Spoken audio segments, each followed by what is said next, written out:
Il y a parfois des pilotes pour qui tout semble naturel. Des pilotes qui ont une aisance supérieure à la moyenne et qui laissent entrevoir qu'un jour, si tout va bien, ils seront champions du monde. C'est le cas d'Oscar Piastri, tout fraîchement nouveau vainqueur en Formule 1.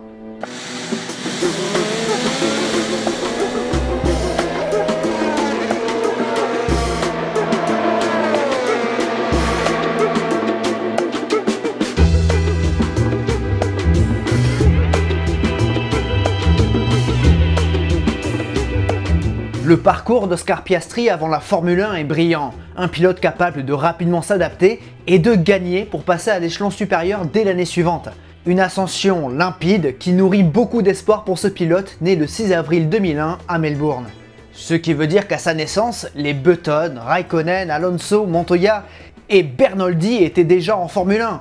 Quand tu penses qu'à côté, quand Alonso est né, il y avait sur la grille des Jones, Piquet, Reutemann, Prost, Arnoux, Jabouille ou encore Villeneuve. Tiens, point commun avec Oscar d'ailleurs. Hein. Bah, ça fait relativiser. Bref, Oscar Piastri vient d'une famille aisée et son père, Chris Piastri, est le dirigeant d'HP Turners, une entreprise spécialisée dans le diagnostic et étalonnage automobile. Et c'est lui qui va financer sa carrière qui débute avec des voitures télécommandées. Point commun avec Lewis Hamilton d'ailleurs, et Oscar y décroche ses premiers titres. Piastri est passionné par l'automobile et la course et c'est à l'âge de 10 ans qu'il commence le karting, avec le soutien de son père qui sera sa principale source de financement. Bon, son parcours en karting n'a rien d'exhaustif. Il débute dans les championnats nationaux et remporte rapidement ses premiers succès au point de prendre son premier titre en 2013 et de devenir professionnel en 2014. C'est une pépite, c'est évident. Champion d'Australie Sud et champion de l'état de Victoria, là où est Melbourne, en 2014 et champion d'Australie en 2015, 2016 est une année charnière. Comme Ricciardo ou Webber avant lui, s'il veut un jour arriver en Formule 1, il doit gagner l'Europe. Il faut faire ce sacrifice. Alors, Oscar déménage en Angleterre et va poursuivre sa carrière dans les championnats européens et mondiaux. Ça devient très sérieux. En fin de saison, Oscar termine 6ème des championnats du monde CIK à Bahreïn devant des Victor Martins, champion, ou Théo Pourchaire, 3ème. Bon, dans cette finale, on retrouve aussi derrière des Charles Milesi, Denis Sauger ou Jack Doohan, son compatriote. Bon, en 5 ans de kart, il a montré de très bonnes choses. Clairement, il fait partie de ces pilotes qui doivent passer en monoplace, et ça se fait durant l'intersaison 2016-2017 en F4 Émirats. Bon, il faut dire que c'est un petit peu compliqué. Il ne dispute que 3 meetings sur 5 et ne prend que 2 troisième places. Ce qui n'est pas mal du tout hein, pour un début, et de toute façon ce n'est pas sur ce championnat qu'il va être jugé. Non, par contre en F4 britannique durant la saison régulière, oui.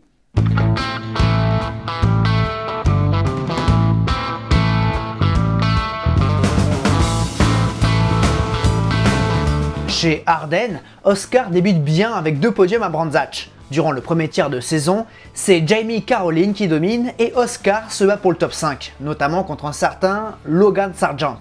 Mais le déclic arrive lors de la deuxième course sur le tracé d'Alton Park où Oscar Piastri s'impose pour la première fois en monoplace. Comme souvent, ce succès provoque une réaction et Piastri est de suite plus performant. Il enchaîne avec 4 podiums dont une victoire et remonte progressivement au championnat. Victorieux à Snetterton à 2 reprises, à Knockhill et enfin une 6ème fois à Silverstone, Piastri remonte à la 2ème position au classement et termine vice-champion. Et dans son attitude, déjà tout lui semble normal. En fin d'année, Piastri a un avant-goût de ce qu'il attend en 2018 avec la Formule Renault NEC, la 2ème division de la catégorie. Cela lui permet de découvrir cette catégorie en vue de 2018 où Oscar débarque à plein temps dans le championnat européen, la 1ère division. Bon, là on y trouve des Christian Lundgaard, Victor Martins, Charles Milesi, Zifeiye et bien sûr encore et toujours Logan Sargent, son compagnon de route. Et pour une fois, la saison de Piastri est plutôt mitigée. Clairement, l'Australien souffre et ne monte que sur 3 podiums en 2ème partie de championnat et ne finit que 8ème au classement. Néanmoins, il est largement devant ses équipiers et peut-être qu'Arden n'avait pas les clés pour jouer devant. Dans le parcours d'un jeune pilote, une saison ratée peut ne pas être dramatique à condition qu'elle soit rapidement effacée. Oscar est toujours un grand espoir et l'attention que lui porte un certain Christian Horner, cofondateur d'Arden d'ailleurs, c'est rassurant. Sauf que Red Bull ne vont pas être les seuls à s'intéresser à la pépite australienne en 2019. Désormais parti chez les champions en titre Race GP, l'écurie française, Piastri progresse et s'impose enfin en Formule Renault à Silverstone. 2ème meeting de la saison où il rafle les 2 courses. Dès lors, Oscar va faire parler une chose très importante, la régularité. À l'exception de la 2ème course au Castellet qu'il achève à la 6ème place, Piastri termine toujours dans le top 5, preuve d'une belle maturité et d'une belle aisance. De retour sur la plus haute marche du podium à Spa avant d'enchaîner 2 victoires au Nürburgring et une nouvelle au Hungaroring. Oscar est un des grands favoris pour le titre. Si Victor Martins réalise une fin de saison absolument remarquable, c'est bien l'Australien qui a le dernier mot lors du dernier meeting à Abu Dhabi où il décroche son premier titre en course automobile. Un titre important et Oscar rejoint la Renault Sport Academy, la filière jeune pilote du Losange. La suite logique, c'est la F3 et l'Australien y débarque donc chez Prema, l'une des meilleures équipes. Oscar Piastri est maintenant sur les radars et dans le giron de la F1. Il doit continuer sur sa lancée de 2019 et il retrouve à ses côtés dans l'équipe italienne Frédéric Vesti et Logan Sargent encore et toujours. Cette saison est d'ailleurs très particulière avec la situation sanitaire mondiale, mais elle a quand même lieu. Elle débute en juillet au Red Bull Ring et Oscar débute son aventure par une victoire. Ouais, déjà. Rapidement, 3 hommes se détachent en tête du championnat. Piastri bien sûr, mais aussi Logan Sargent et Théo Pourchaire. L'Australien n'est pas toujours le plus rapide, mais il est le plus régulier. Il engrange constamment de bons points et s'impose une deuxième fois lors du meeting à Barcelone. Piastri, Sargent et Pourchaire nous offrent une belle bataille pour le titre et le final se déroule au Mugello. Si Sargent prend une option lors de la course 1, revenant à égalité avec Oscar, l'Américain est pris dans un accident en course 2 et abandonne. Piastri lui assure avec une 7ème place et la 3ème de Pourchaire n'est pas suffisante pour coiffer la couronne. Piastri décroche donc un nouveau titre, le tout pour sa première saison dans la difficile F3. Dans cette saison 2020, l'Australien a impressionné pas mal de monde et la F1 semble être un objectif à court terme. Puis surtout, Piastri a cette fameuse attitude du champion, un mec serein, jamais affolé, où tout lui semble naturel. Et la F2 ne déroge pas à cette règle, bien au contraire. Désormais managé par Mark Webber, Oscar reste chez Prema. De plus, sa filière n'est plus Renault mais Alpine, et le pilote espoir du A fléché va vite faire parler la poudre dès la manche d'ouverture. Victoire dès la 2e course à Bahreïn en prenant la tête à Joe dans le dernier tour. Parce que tu ne peux pas simplement gagner, non, en plus il faut que ce soit stylé. Dans cette saison, s'il ne domine pas outrageusement, Piastri semble être le plus fort. 2 fois 2e à Monaco, l'Australien prend les commandes du championnat à Silverstone. De nouveau victorieux à Monza, puis à Sochi, Oscar donne une leçon à Jeddah avec 2 succès coup sur coup. Et à Yas Marina, pour la 3e année consécutivement, Oscar Piastri décroche un titre. Comme pour la F3, il enlève la F2 en tant que rookie, et ça, c'est très impressionnant. Dans le passé, Nico Rosberg, Lewis Hamilton, Nico Hülkenberg, Charles Leclerc et George Russell y sont parvenus. Tous ont fait une bonne, voire très bonne carrière par la suite. Ça augure de très bonnes choses.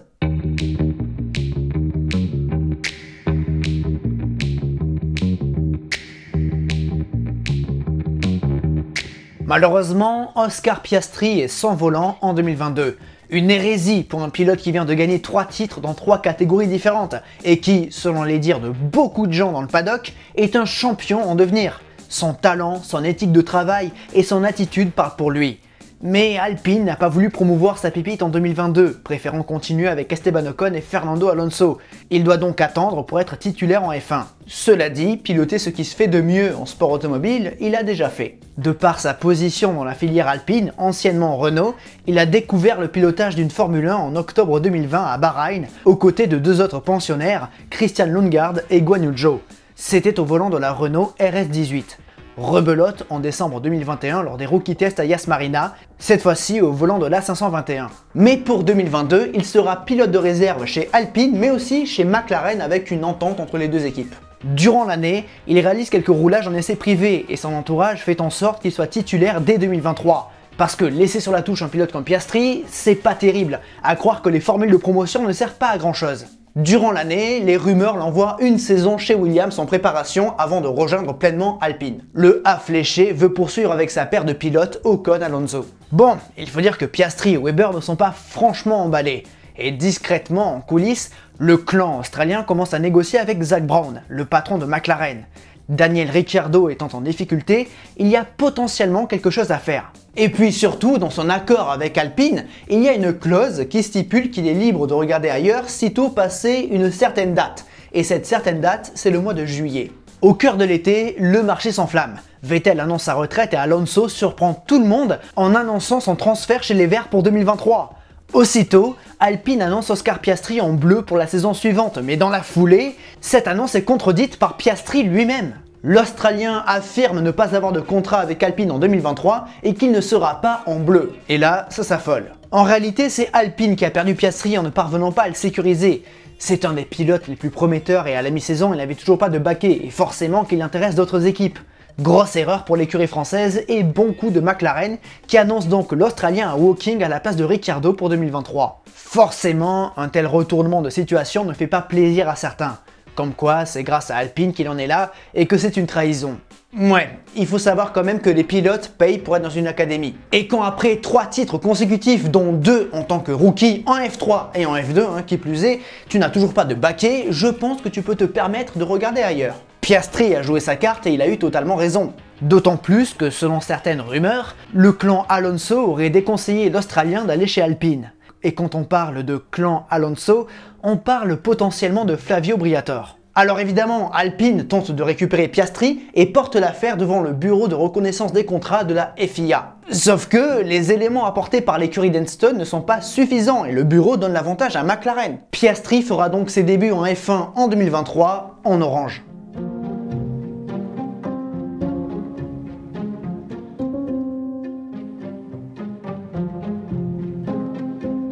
Oscar Piastri a-t-il fait le bon choix? Si l'on se fie au début de saison de McLaren en 2023, on peut clairement en douter. La MCL60 n'est pas bonne et les deux pilotes naviguent en fond de grille. Piastri s'élance 18ème de son premier Grand Prix et abandonne sur ennui électronique après une course cauchemardesque.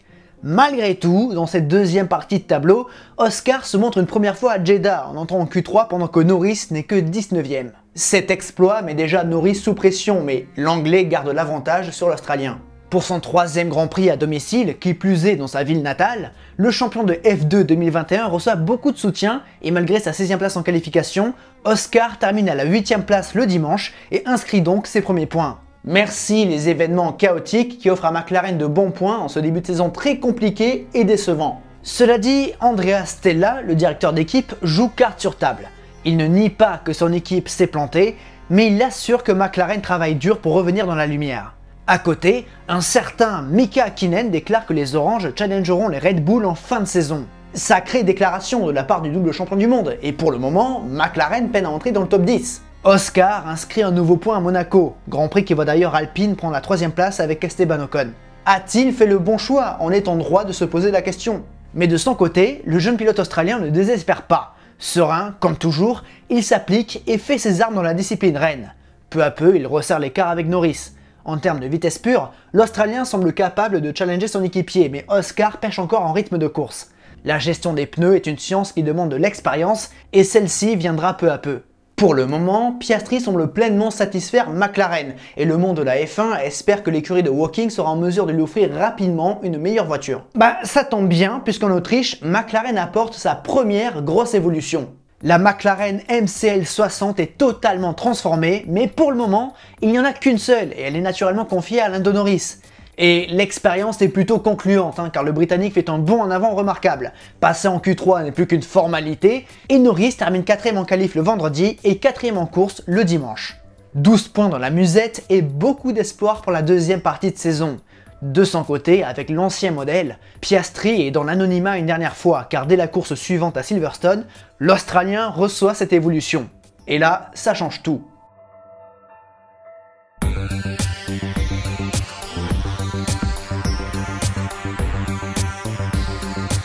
A-t-il fait le bon choix? Je pense qu'on peut dire que oui. Dès Silverstone, la saison change pour Oscar Piastri. On l'observait discrètement dans sa lutte au top 10 et désormais, on va véritablement pouvoir apprécier l'Australien.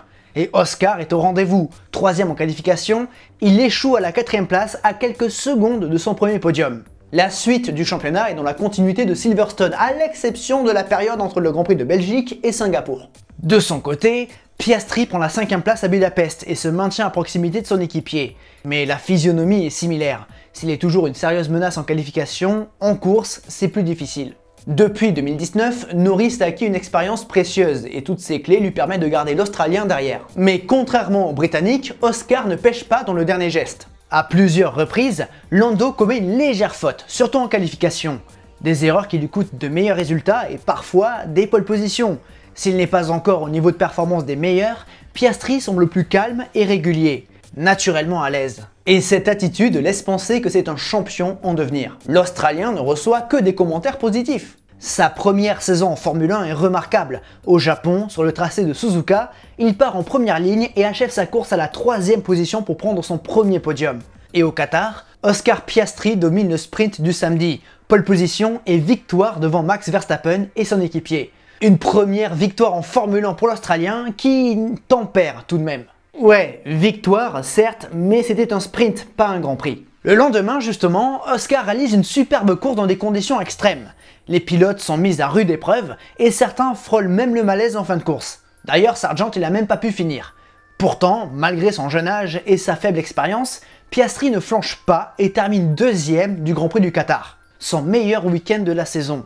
Une performance impressionnante, clairement, Oscar prend du galon. Malheureusement, sa série s'arrête à Austin lorsqu'il abandonne sur ennui de surchauffe. La suite est plus difficile pour McLaren à l'exception de Sao Paulo pour Norris. Et à Abu Dhabi, Piastri achève sa première saison dans l'élite à la 6e place derrière son équipier. Logiquement, avec ses 97 points et sa 9e place au classement, on lui attribue le titre de rookie de l'année, et c'est clair qu'il a montré de très bonnes choses. Cela dit, je ne suis pas totalement d'accord pour dire que c'est le meilleur rookie depuis Hamilton. On ne peut pas trop comparer en termes de performance, car les McLaren de 2007 et de 2023 n'ont rien à voir. Mais par rapport à leurs équipiers, il faut bien avouer que Piastri était un cran en dessous de Norris. Lando lui a été supérieur et Oscar le sait. Mais c'est pas grave, car pour une première saison, être capable de challenger Norris, l'un des pilotes les plus rapides de la grille, et monter sur 2 podiums, c'est très bien. Et pas besoin de lui dire qu'il faut confirmer en 2024.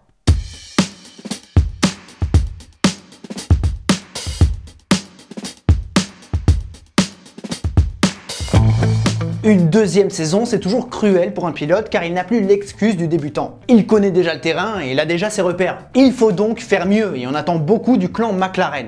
Mais encore une fois, Stella prévient que son équipe est en retard et tout n'est pas prêt pour le début de saison à Bahreïn. La McLaren n'est que la 3e ou 4e force du plateau, mais les deux pilotes marquent des points pour l'ouverture du championnat. Norris 6e et Piastri 8e. En revanche, à Jeddah, Piastri est encore au-dessus de Norris. Décidément, ce circuit lui convient bien. Après 2 victoires en F2 et une superbe perf en 2023, Oscar prend la 4e position après avoir battu son équipier en qualif et en course. Malheureusement, en Australie, il échoue au pied du podium derrière son équipier. Et à Suzuka, Oscar est toujours un ton en dessous de Norris. Et même chose en Chine, même s'il faut dire que les évolutions vont en priorité chez le Britannique. Mais contrairement à 2023, Piastri est plus à même de bousculer son équipier, et à Miami, son début de course est franchement meilleur que celui de Norris. Mieux parti que Lando, il prend la 2e position à Leclerc et se positionne en potentiel vainqueur de Grand Prix. Mais un Deus Ex Machina vient inverser les rôles entre les deux pilotes McLaren. Safety car et Piastri perd gros. En plus, il s'accroche avec Carlos Sainz. Ouais, rien ne va plus. Lando Norris décroche sa première victoire et Piastri ne termine que 13e. De quoi être déçu, mais il reste fidèle à lui-même. Calme, froid et presque insensible aux émotions, mais curieusement pas antipathique. C'est assez bluffant. Si Norris est au-dessus à Imola, Piastri inverse la tendance à Monaco. Entre les rails de la principauté et contrairement en 2023, il peut briller en haut de la grille. Si Leclerc est intouchable, l'Australien se glisse dans son sillage et prend la 2e position en qualif et en course. Son 3e podium en F1, en plus à Monaco. La suite de la saison est assez particulière pour McLaren. La MCL 38 semble être la voiture la plus complète et est en mesure de gagner chaque Grand Prix. Mais c'est une série d'occasions gâchées pour les Oranges et particulièrement pour Norris, à chaque fois mieux placé que Piastri. Cependant, il faut bien admettre que l'écart est plus faible qu'en 2023. Il se rapproche. Occasion gâchée au Canada, en Espagne et en Autriche. Grand Prix qui voit Norris et Verstappen s'accrocher et Russell tirer les marrons du feu. Victoire du Britannique devant Oscar Piastri. Puis à Silverstone, rebelote. McLaren passe encore à côté d'une potentielle victoire, et c'est Lewis Hamilton qui s'impose. Dans ce Grand Prix aux conditions changeantes, Piastri a su se mettre en valeur et a montré qu'il était capable de s'immiscer dans la lutte pour la victoire. Malheureusement, il ne doit se contenter que d'une 4e place, tandis qu'Hamilton devient le 6e vainqueur en cette saison 2024. Logiquement, Piastri doit être le 7e au vu de la physionomie. Mais pour cela, il doit franchir ce dernier cap. Le rendez-vous est pris en Hongrie, circuit plus sinueux qui convient très bien à la McLaren. Si Verstappen faisait jusqu'alors de la résistance, le néerlandais et tous les autres favoris sont légèrement en dessous des voitures de walking. Après 4 occasions gâchées, les papayes doivent s'imposer à Budapest. Et ça commence bien car les deux hommes monopolisent la première ligne, Norris devant Piastri. Mais au départ, encore une fois, l'Indo est fébrile et perd des places pendant que l'Australien s'empare des commandes de la course. Est-ce le jour de Piastri? À en croire son premier relais, on dirait bien car Oscar impressionne et se détache. Mais McLaren se méfie de la concurrence et priorise Norris dans l'ordre d'appel au stand. D'ordinaire, c'est celui qui est devant qui a la priorité. Un choix qu'on peut très bien entendre pour le premier arrêt, moins pour le deuxième. En effet, cette décision inverse les positions en piste car Norris fait l'undercut sur Piastri. Une erreur que le Muret tente désespérément de rectifier en demandant à l'Anglais d'échanger les positions. Sauf qu'à ce moment-là, ce n'est plus Piastri le plus rapide, mais bien Lando. Et assez clairement, ce qui rend la consigne d'équipe discutable, voire gênante. Surtout quand on sait que Norris est mieux placé au championnat. Les échanges radio durent donc un bon moment et deviennent de plus en plus ridicules. L'écart est désormais supérieur à 5 secondes et Oscar n'a pas le rythme pour inverser la tendance. Pourtant, dans les derniers tours, Lando finit par capituler et ralentit dans la ligne droite des stands pour laisser la victoire à Piastri, gâchant un potentiel magnifique doublé. Et au terme des 70 tours, Oscar Piastri remporte donc son premier Grand Prix, le 115e vainqueur de la Formule 1 et malheureusement, ce succès laisse un goût amer. Pas la plus belle des premières victoires. Pas d'effusion de joie démesurée, mais je pense que c'est plus dû au caractère du bonhomme qu'aux conditions de course. Bien sûr, le scénario aurait pu être bien meilleur, mais il y a tout de même du mérite dans cette victoire. Mais je suis sûr qu'Oscar n'y accorde pas plus d'importance et pense déjà à la suivante. S'il lui manque encore quelques détails pour s'affirmer parmi les cadors de la discipline, Piastri n'en est pas loin.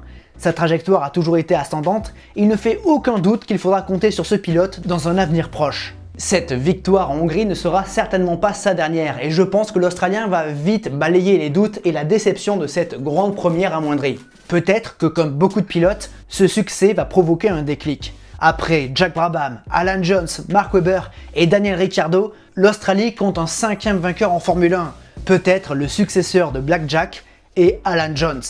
On arrive au bout de ce nouveau vainqueur, j'espère que cet épisode vous a plu, j'ai dû me dépêcher un petit peu pour le sortir à temps, pour le sortir dans la semaine suivant cette première victoire. Alors j'aurais pu anticiper parce que selon toute logique, ça allait être bien Piastri qui allait devenir le nouveau vainqueur de la Formule 1. Bon, voilà, mission accomplie. Qu'est-ce que je dois dire à la fin? Oui, vous savez quoi faire hein, sur la plateforme, l'abonnement, le like, le partage, tout ça. Merci beaucoup. Merci également à ceux qui ont pris un abonnement payant. Hein. Je vous remercie pas assez, mais voilà. Sachez que je pense à vous et je vous en remercie. Encore une fois, merci. Je dis beaucoup merci. Merci de m'avoir écouté jusqu'ici. Mais surtout, n'oubliez jamais le plus important, c'est de continuer d'aimer le sport auto. À la prochaine. Voilà. Ça devait venir. C'est dommage que ça vienne comme ça. C'est dommage. Parce que ça aurait été, ouais, il aurait mérité une meilleure première fois. Voilà. Mais bon, je pense que c'est un peu le type de pilote qui s'en moque un petit peu de tout ça. Ce qui lui intéresse, c'est d'en gagner d'autres. C'est un peu bateau comme phrase, mais disons que sa première victoire me fait penser à, on va dire, je sais pas, par exemple, là oui, la première de Lewis Hamilton, qui, ça semble naturel. Ça devait arriver. Celle de Verstappen, il y avait plus de joie parce que bon, les conditions étaient... Il était chez Toro Rosso le Grand Prix d'avant, là d'un coup il débarque chez Red Bull et tu ouvres la voie, sachant que les Mercedes devaient gagner ce Grand Prix, devaient faire le doublé facilement. Donc les circonstances sont un petit peu différentes, celle de Piastri on pouvait la voir arriver depuis quelques Grands Prix je pense, même s'il fallait je pense quelques circonstances, mais c'est aussi créé, il a aussi construit son week-end pour l'emporter. Ceci dit, j'ai envie de rajouter quand même que décidément ce circuit de Budapest, ce Grand Prix de Hongrie, c'est souvent une terre de première fois. Damon Hill en 93, Fernando Alonso en 2003, Jenson Button en 2006, Heikki Kovalainen en 2008, il y a qui d'autre? Il y a Esteban Ocon également oui, en 2021 et maintenant Oscar Piastri. Donc ouais, la Hongrie c'est une terre de première fois. Bref, des bisous.